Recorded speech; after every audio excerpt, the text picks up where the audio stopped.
Well, good morning and God bless each one. So good to be here already this morning. Doing things a little bit different. Luke is gone. I think I'll give the announcements now. So make sure you pay attention to what's going on this week, and then after that, I think we'll do something a little different at the end. So I'm going to open it up for somebody to close after me. If someone wants to volunteer to, just close the service after I'm done, that would be great. Who wants to do that? Dad. Okay, I'll let you close at the very end. All right, so for the announcements this week, I think for greeters next Sunday, it's going to be, I think, Abe and Edith, if that works for y'all. Why don't y'all plan to be the greeters? I understand this midweek service would be time for, is it singing at Gerald's place, or are you doing something different that evening? Music class on Wednesday evening. Okay, so those that are involved with that, you can be, I imagine, here for music class Wednesday evening. And then I think our Bible study at the out at Lighthouse has changed to Thursday evening at 7 o'clock, right? All right, so if you have questions on that, you can get with Joe. Is there anything else for this week? I guess one thing that I have been thinking about in August, I know a lot of us are coming and going in August, but let's just keep in mind that I think it's the weekend of the 18th for church camping. Is that right? Is it the 24th? Okay, I had that wrong. So the 24th through the 26th. I was off a week on that. So yeah, just keep that in mind. Try to plan around that if possible. Anything else before we move on? All right. Why don't we just bow our heads for a prayer before we move on with the message? Dear God, we thank you for your goodness to us. Thank you for your word. Thank you that you are faithful, God, to speak to us if we just listen. And God, just ask that you would work in our midst this morning. Allow your Spirit to be here working among us, God, and that you would take your word and break it to us, God, as you would. Just ask for clarity, Father, for myself, and just that I would be able to think clearly, and that I would allow you to work, Lord, through the message. Just guide and direct us. We pray this in Jesus' name, amen. All right, so a couple weeks ago, I had preached on Esther, and we had started Esther. We had part 1, and I said there would be a part 2 coming. So this morning, the message is part 2 of Esther, and the phrase that we're probably all familiar with when we think about Esther. So the title would be, If I Perish, I Perish. So last time we were kind of in the same chapter. We were talking about who knows whether you've come to the kingdom for such a time as this. So those are probably the two phrases that we think about, that we're most familiar with the book of Esther. And I guess by way of maybe refreshing in our minds, kind of what we talked about last time.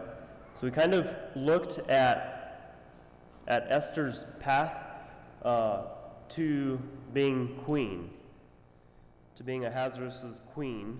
And so as we looked at the story, there's probably a lot of details left out, but I guess I kind of presented the idea that I think maybe Esther was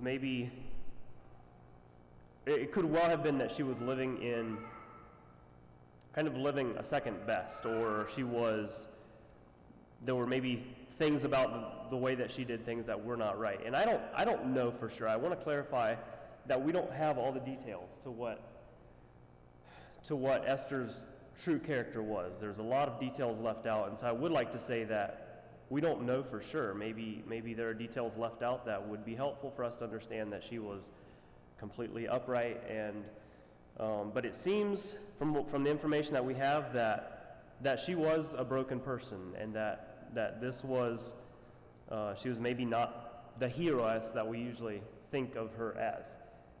But I want to make a point with that. So I feel sometimes that we can take these people from maybe especially the Old Testament and from the Bible maybe in general, and we tend to kind of glorify who they are, and we tend to hold them up and maybe put them on a platform that was never meant for them. So I guess the point that I would like to make this morning is that the book of Esther is not especially about Esther as a person, right? She's the main character, but the book of Esther, like the whole Bible, is really about God's plan. And so whether Esther was a person of character like we would like to think of her as, or if she was really kind of giving into giving into the flesh, we can't say for sure. But regardless, God somehow used Esther, and God's plan was accomplished, I would say, in spite of Esther. Not because of Esther, but in spite of Esther. And so I guess I want you to keep that in mind as we kind of go through this. And I feel sometimes we are broken people, and there are things about us that are not perfect, and we fail God at times. And again, the story is not about us, it's about God. That doesn't let us off the hook. That doesn't mean that we can do what we want. But many times God works in spite of us, not because of us. All right, so I think we're gonna read again chapter 4. And I think how I plan to go through this is there's a lot more I think that we can gain from chapter 4 in thinking about this phrase, if I perish, I perish.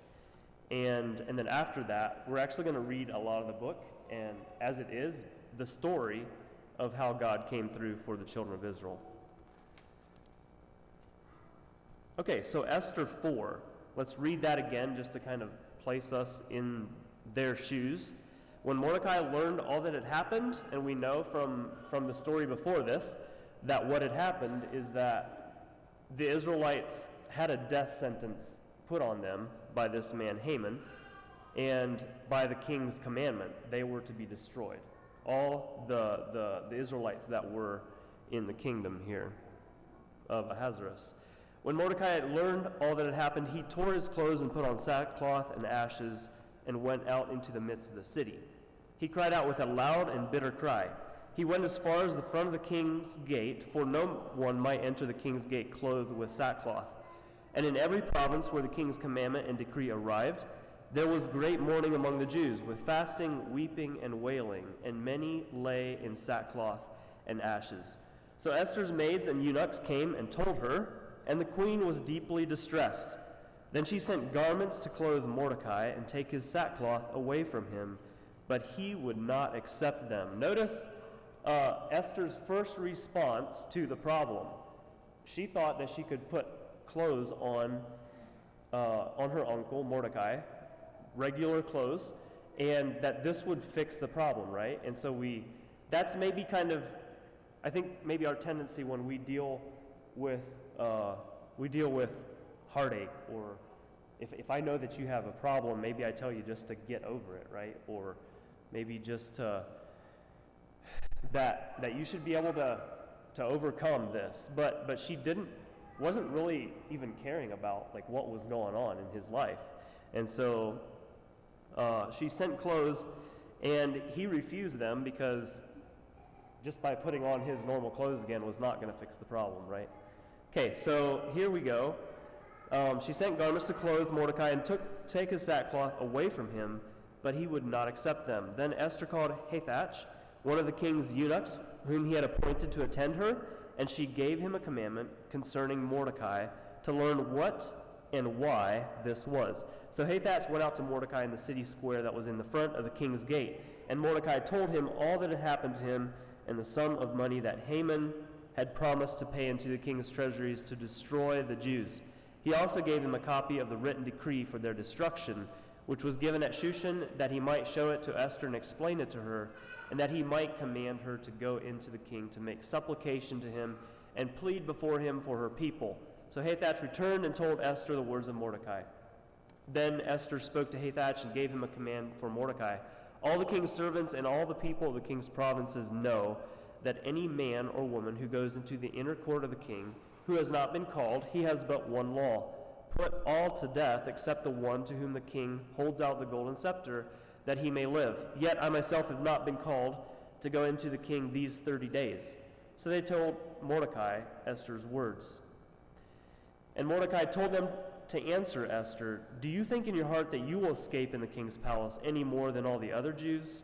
For if you remain completely silent at this time, relief and deliverance will arise for the Jews from another place, but you and your father's house will perish. Yet who knows whether you have come to the kingdom for such a time as this?" Then Esther told them to reply to Mordecai, "Go, gather all the Jews who are present in Shushan and fast for me. Neither eat nor drink for 3 days, night or day. My maids and I will fast likewise, and so I will go to the king, which is against the law. And if I perish, I perish." So Mordecai went his way and did according to all that Esther commanded him. Okay, so somewhat reviewing, but I'd like to build on a little bit on what we talked about last time. All right, so here in the first of the chapter, we have Esther being made aware of the problem, right? Somehow seemed like she was insulated from the problems of common people, and she did not know this big issue that the Jews had. Okay, and then verses 10 to 12, like we talked about last time, her first instinct was self-preservation. When it was suggested to her that she go into the king and ask him to save the Jews, the first thing she thought about was, I'm going to get killed, and that's not going to work, right? So I think a lot of times when when we're made aware of a problem or an issue, whatever it is, maybe the very first thing we think of is preserving ourselves, right? So that's a problem. That's a problem that we all probably tend to have. So self-preservation. And I don't know for sure what was going through Esther's mind. I guess we don't know all the details of maybe how her relationship was with the king. She does say here that she hadn't been called to him for 30 days, so a whole month that she had not seen the king. And so who knows what he was thinking anymore, right? So that's kind of just common sense. She didn't know how he was feeling.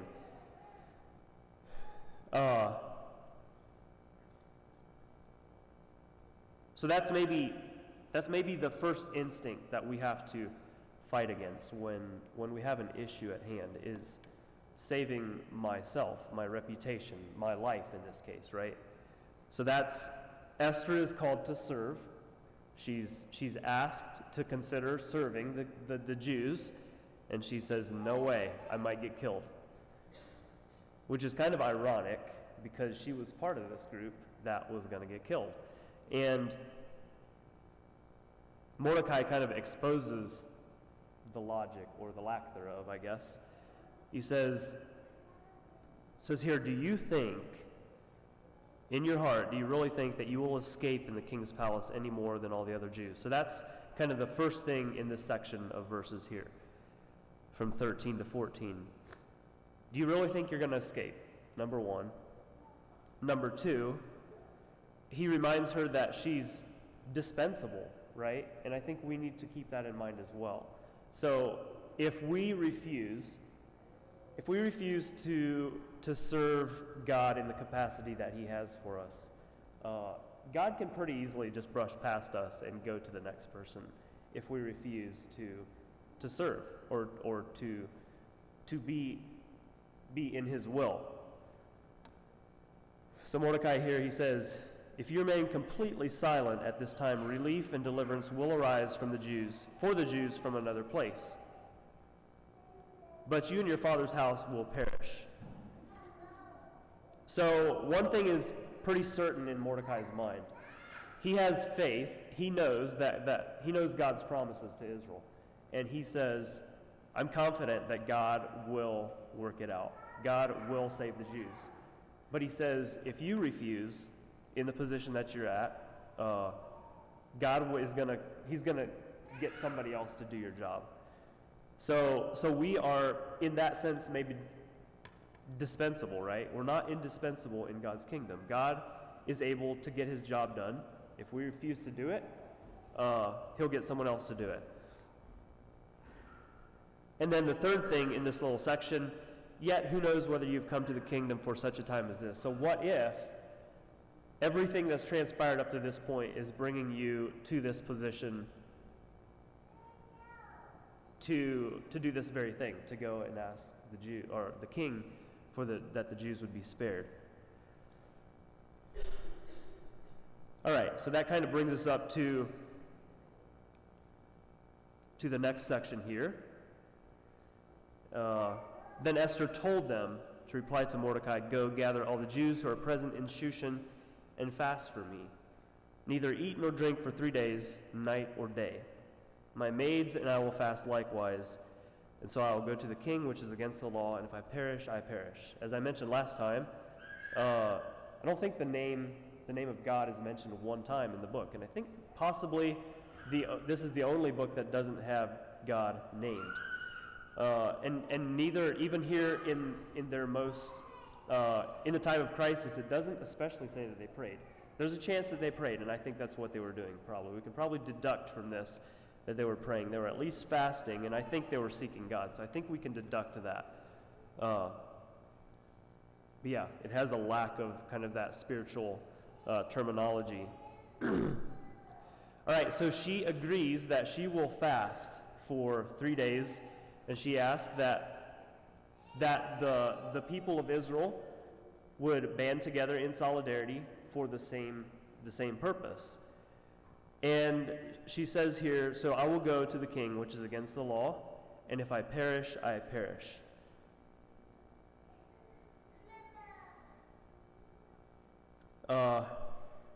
So this is really the gist of the message this morning. I'd like to look at a few words. So we're looking at this dilemma that she had of resisting God's using her, right? Resisting the idea that she could be used in this really dangerous way to further God's plan for his people. And so, and we have her finally, I guess through Mordecai's his logic with her, we have her finally saying that I'm willing to be used of God. And the phrase here, if I perish, I perish. So I think what we have here in Esther's life is the fear of man is really what it boils down to. She feared the king, and probably with good reason. I don't think we can fault her for that, right? It was a big deal. But it's really all it boils down to is simply being afraid of man. And the Bible says a lot about the fear of man. And the fear of man is at least one of the things, and maybe the biggest thing, that keeps us from doing what we're supposed to do in the kingdom of God. And so she finally came to this point of, I'm willing to be used. So the fear of man keeps us from fulfilling God's purposes. And yeah, that's what she was up against. Proverbs 29, 25 to 26.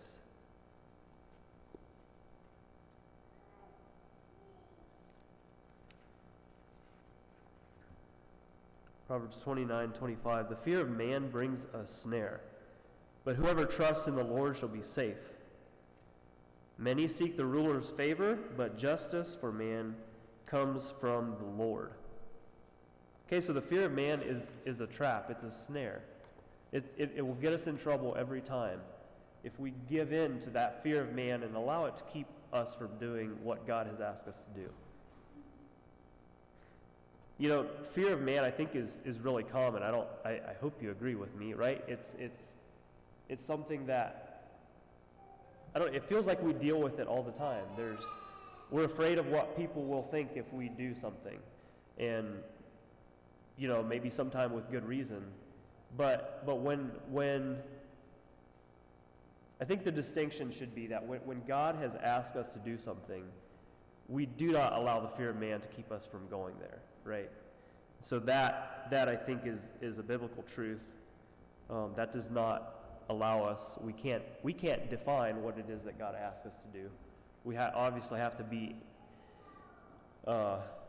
We have to be in tune with His Spirit to know what He's saying.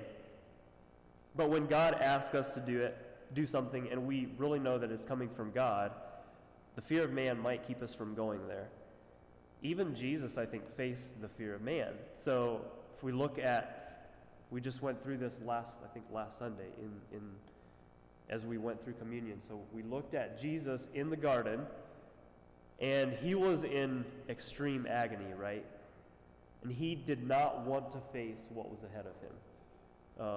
It was probably obviously a combination of the sin of the world on His shoulders, but also the fear, just the physical kind of torment or the emotional torment because of the physical torment that He knew was coming. And so he feared. Jesus, He dealt with this fear, but what did He do? He went to God, and He said, not what I want, but what you want. And so that is how we have to respond to God's call on our life. It's not what I want, but it's what you want. And so that's how Jesus overcame the fear of men.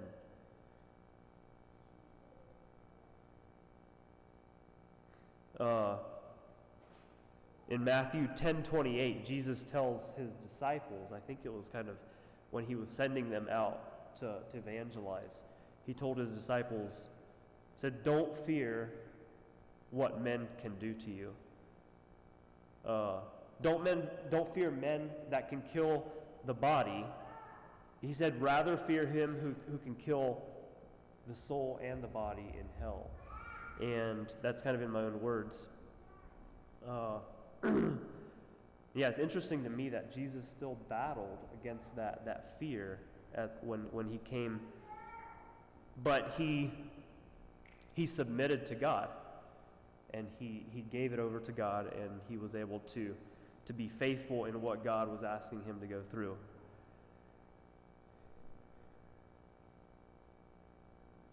Galatians 1:10. This is another verse that I think is really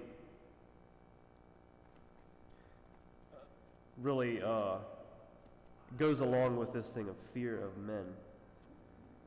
Galatians 1, verse 10. This is Paul, and he was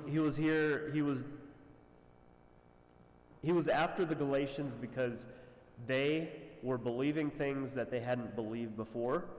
There was people coming in and changing what the gospel was supposed to look like, and Paul says that can't happen. And then he says in 10, he says, for do I now persuade men or God, or do I seek to please men? And notice this, for if I still please men, I would not be a bondservant of Christ. So we can take from this that a bondservant of Christ, so somebody that is following Jesus, doesn't fear men, and on the contrary, somebody that fears men and refuses to do or say the things that God asks him to do or say, this man is no longer pleasing Christ. And so that's what a bondservant to Christ is somebody that is willing to live in truth at the expense of pleasing men. And again, in Acts, remember that place where I forget who it was, where there were men preaching. They were commanded not to preach, these leaders, and they said, what do you think? We have to obey God rather than men. Okay, so that's kind of speaking a little bit about this fear of men. But she comes to this place, Esther, back to Esther again. She comes to this place of saying, you know what? If I die, I die. And I think that's maybe where God has to bring us. So everything that we fear, and I think here, and Jesus would, the New Testament confirms this, that even our life we're not supposed to hold it dear. We can lose our life for the sake of the gospel, and it's going to be, we know that the end of the story is written, right? We know how it's going to turn out. We know that we still have that eternal reward for being faithful.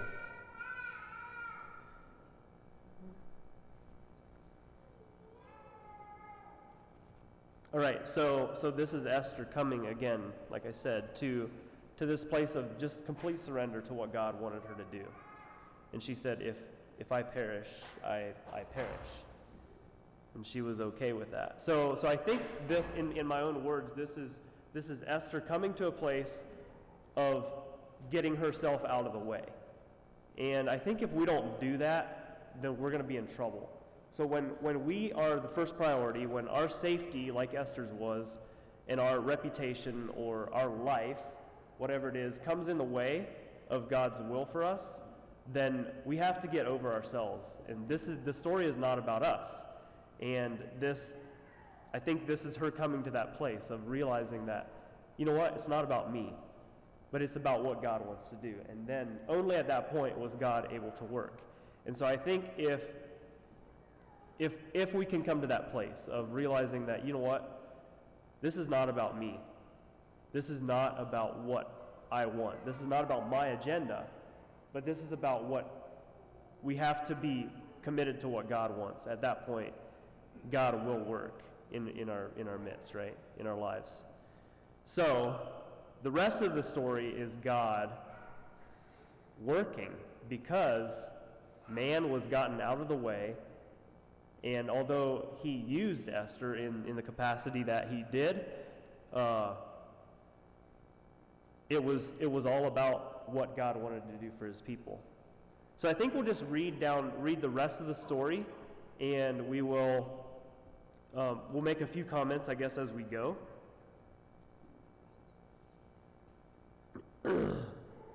But let's just read it as it is, the story that it is, and this is the story of God's providence and God coming through for his people. And like I said last time, it reads like a novel. They say that sometimes truth is stranger than fiction, and that's, in my opinion, that's kind of the case in this story. Just some of the coincidences, it seems. God was, glorifying himself in a mighty way. So Esther's banquet. This is 5. We're starting in 5. Now it happened on the 3rd day that Esther put on her royal robes and stood in the inner court of the king's palace, across from the king's house, while the king sat on his royal throne in the royal house, facing the entrance of the house. So it was when the king saw Queen Esther standing in the court that she found favor in his sight, and the king held out to Esther the golden scepter that was in his hand. Then Esther went near and touched the top of the scepter. So this is miracle number 1, right? Remember, we had read in the last chapter there that it was the default when someone came into the king that person would be killed if he had not been invited. So it seems like that was kind of just the default. And the only way that was avoided is if the king held up his scepter and accepted their presence. So Esther went near and touched the top of the scepter. So we already see God working. And her fears being really of no account, right? God was working in the situation. The king said to her, "What do you wish, Queen Esther? What is your request? It shall be given to you, up to half the kingdom." So Esther answered, "If it pleases the king, let the king and Haman come today to the banquet that I have prepared for him." Then the king said, "Bring Haman quickly, that he may do as Esther has said." And remember, Haman was held in high respect by the king. And the king had, I think, given him his stamp of approval that Haman could basically stamp whatever he wanted and it would be the king's word. And so this was one of the king's top aides here. At the banquet of wine, the king said to Esther, "What is your petition? It shall be granted you. What is your request? Up to half the kingdom? It shall be done." Then Esther answered and said, "My petition and request is this: if I have found favor in the sight of the king, and if it pleases the king to grant my petition and fulfill my request, then let the king and Haman come to the banquet which I will prepare for them, and tomorrow I will do as the king has said." So here, I'm not sure how to take this. It seems like she's putting off the task at hand, right? She wants one more day, and I don't know why for sure, but she does this. She says, "You know what? Come back tomorrow and I'll tell you the truth. I'll tell you what I have you here for." So Haman went out that day joyful and with a glad heart. But when Haman saw Mordecai in the king's gate, and that he did not stand or tremble before him, he was filled with indignation against Mordecai. Nevertheless, Haman restrained himself and went home, and he sent and called for his friends and his wife Zeresh. And we see in this story how prideful Haman was. He was very proud of this position that he held with the king and the queen, but when he saw somebody that didn't respect him, it drove him insane. And he went home and he complained to his friends and family. So he called for his friends and his wife Zeresh. Then Haman told them of his great riches, the multitude of his children, everything in which the king had promoted him, and how he had advanced him above the officials and servants of the king. Moreover, Haman said, "Besides, Queen Esther invited no one but me to come in with the king to the banquet that she prepared. And tomorrow I am again invited by her, along with the king. Yet all this avails me nothing, so long as I see Mordecai the Jew sitting at the king's gate." Then his wife Zeresh and all his friends said to him, "Let a gallows be made, 50 cubits high, and in the morning suggest to the king that Mordecai be hanged on it. Then go merrily with the king to the banquet." And the thing pleased Haman, so he had a gallows made. So if somebody rubs you wrong, just get them out of the way, right? That's the human tendency, is to just be rid of that person. And we see that played out in the worst possible way here. But again, God was up to something, and the details of this story just completely turn around in a way that you wouldn't have been able to think up yourself, I don't think. That night the king could not sleep. So one was commanded to bring the book of the records of the Chronicles, and they were read before the king. And it was found written that Mordecai had told of Bigthana and Teresh, two of the king's eunuchs, the doorkeepers who had sought to lay hands on King Ahasuerus. Then the king said, "What honor or dignity has been bestowed on Mordecai for this?" And the king's servants who attended him said, "Nothing has been done for him." So the king said, "Who is in the court?" Now Haman had just entered the outer court of the king's palace to suggest that the king hang Mordecai on the gallows that he had prepared for him. And what a surprise he's fixing to have. The king's servant said to him, "Haman is there, standing in the court." The king said, "Let him come in." So Haman came in, and the king asked him, "What shall be done for the man whom the king delights to honor?" And look at Haman again. He's always thinking about himself. And the first thing that comes to his mind is what follows here. Now Haman thought in his heart, whom would the king delight to honor more than me? You sometimes feel that way? Who's best deserving of honor than me? I hope we don't feel that way, but that's our tendency, I think. And Haman answered the king, "For the man whom the king delights to honor, let a royal robe be brought which the king has worn, and a horse on which the king has ridden, which has a royal crest placed on its head. Then let this robe and horse be delivered to the hand of one of the king's most noble princes, that he may array the king whom the king delights to honor, then parade him on horseback through the city square, and proclaim before him, thus shall it be done to the man whom the king delights to honor. So, he gave this suggestion, thinking that he was the one to get this honor. And ironically, what happens is, against his will, he's being forced to do the golden rule on his worst enemy. So maybe when you, so isn't that the golden rule? Just like you would like for others to do to you, do it to them. So maybe sometimes if you wonder how you should treat other people, think like Haman thought here. You know what? If this was me, like, put him on a horse with a fancy thing on his head and have this important official parade him through the street and telling people how important this man is. So this is what Haman suggested because he knew this is the thing that he would like to have done to him. Then the king said to Haman, and his heart must have went to his feet when he heard this, "Hurry, take the robe and the horse as you have suggested, and do so for Mordecai the Jew, who sits within the king's gate. Leave nothing undone of all that you have spoken." So when we imagine in our hearts the things that we would like others to do to us, we should leave nothing undone of all that we have imagined, right? So that's really the essence of the golden rule, is treating people just like we would like to be treated. So Haman took the robe and the horse, arrayed Mordecai, and led him on horseback through the city square and proclaimed before him. And this had to be the hardest thing he had ever done in his life. "Thus shall it be done to the man whom the king delights to honor." And again, we're supposed to treat others better than ourselves, right? That's part of Jesus' message to us, is that we treat others better than we treat ourselves.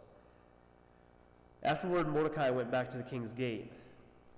So he just went back, seems like, to life as normal. He just went back to the king's gate as he had been before.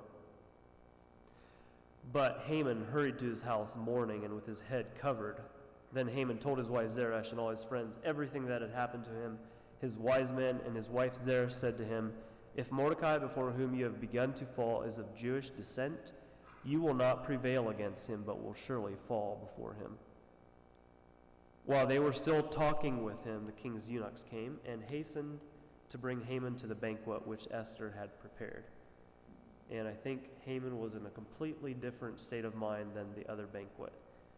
Haman was, I think, probably brooding with himself. He was just completely devastated by what he had to do that morning. So I don't think he was quite as joyful when he came to this second banquet. All right, so then in 7, we'll keep reading. So the king and Haman went to dine with Queen Esther. And on the second day at the banquet of wine, the king again said to Esther, "What is your petition, Queen Esther? It shall be granted you.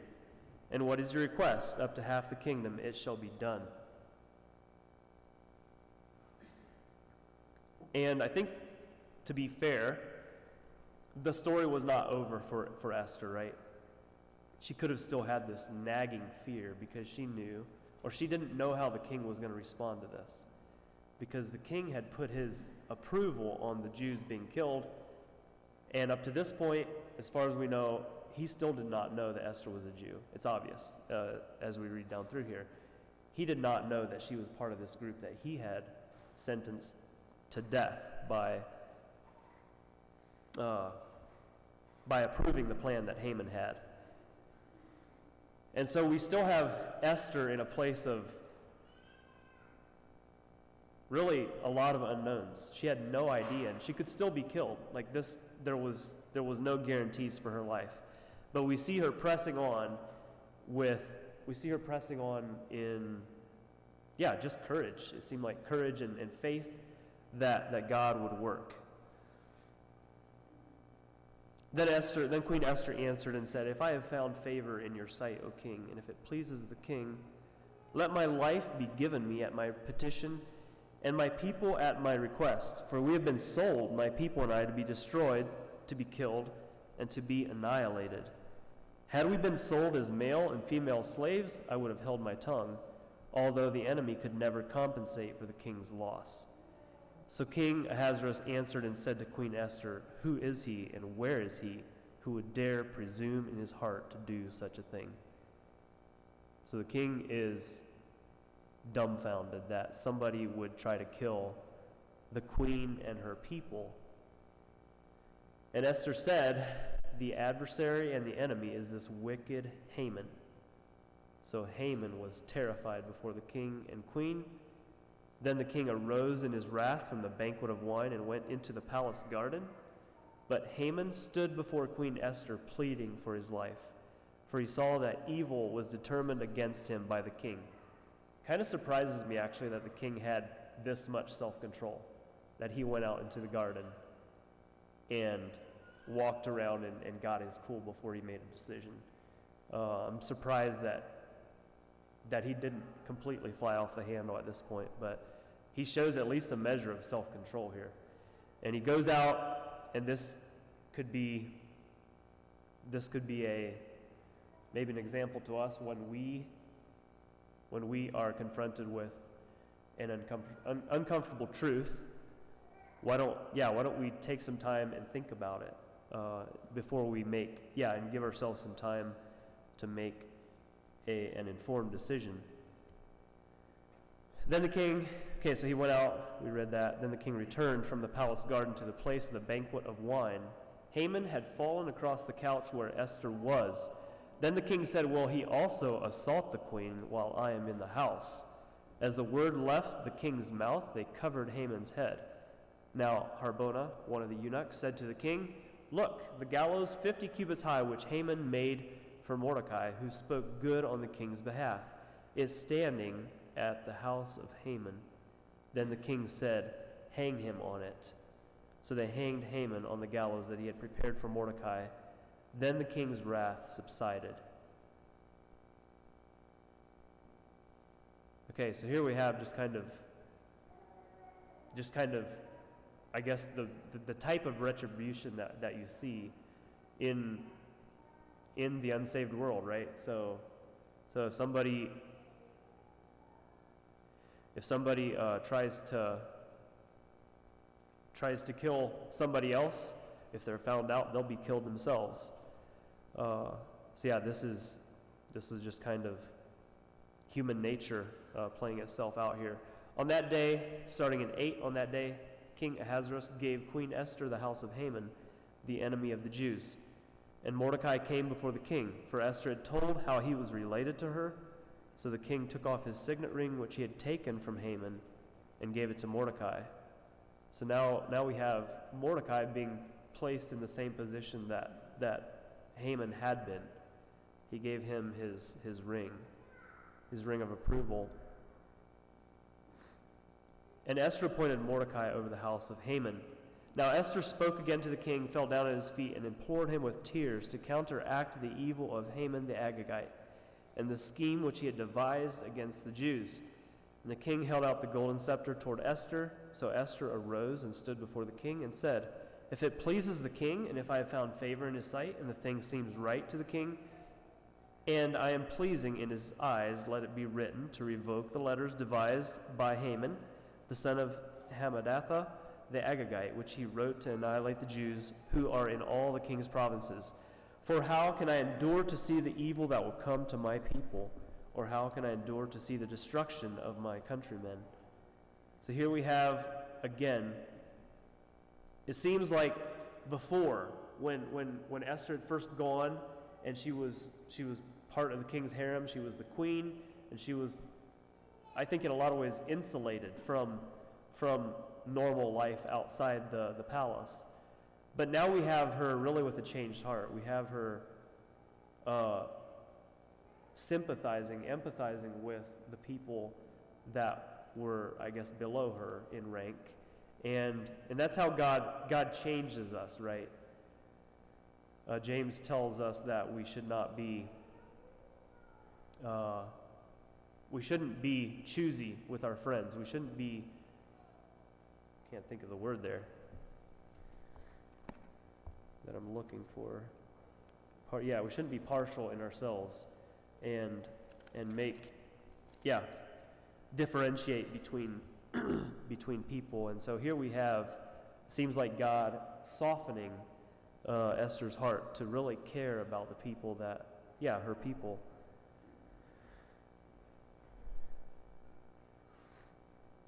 All right, so reading on. Then King Ahasuerus said to Queen Esther and Mordecai the Jew, "Indeed, I have given Esther the house of Haman, and they have hanged him on the gallows because he tried to lay his hands on the Jews. You yourselves write a decree concerning the Jews as you please, in the king's name, and seal it with the king's signet ring. For whatever is written in the king's name, and sealed with the king's signet ring, no one can revoke." So the king's scribes were called at that time in the 3rd month, which is in the month of Sivian, on the 23rd day. And it was written according to all that Mordecai commanded to the Jews, the satraps, the governors, the princes of the provinces from India to Ethiopia, 127 provinces in all, to every province in his own script, to every people in their own language, and to the Jews in their own script and language. And he wrote in the name of the king Ahasuerus, sealed it with the king's signet ring, and sent letters by couriers on horseback, riding on royal horses bred from swift steeds. All right, I think we're gonna stop reading the story. You can finish it at home if you would like. But the story ends completely differently. Actually, we're going to read, I'm sorry, we haven't read actually what was decreed. By these letters, in verse 11, the king permitted the Jews who were in every city to gather together and protect their lives, to destroy, kill, and annihilate all the forces of any people or province that would assault them, both little children and women, and to plunder their possessions on one day in all the provinces of King Ahasuerus on the 13th day of the 12th month, which is the month of Adar. A copy of the document was to be issued as a decree in every province and published for all people, so that the Jews would be ready on that day to avenge themselves on their enemies. The couriers who rode on royal horses went out, hastened, and pressed on by the king's command, and the decree was issued in Shushan the citadel. All right, so here we have the king saying that he couldn't change what had been written. It had been written that as many people as wanted to destroy the Israelites, they could do that. But then the second decree was the Israelites' defense. They could defend themselves, and they could stop this from happening when this came to pass. So that was, I guess, kind of the hard thing about this decree, that it couldn't be changed. But the king allowed that it could be, that they could turn around and they could defend themselves. So I guess, as we know, this is Old Testament, so it's a little different than what we would, Jesus calls us to not to resist evil, and so obviously we're called to a different standard than what they had here. But regardless, this was God's plan being worked out with his people. I think he says I think it's Jeremiah 45.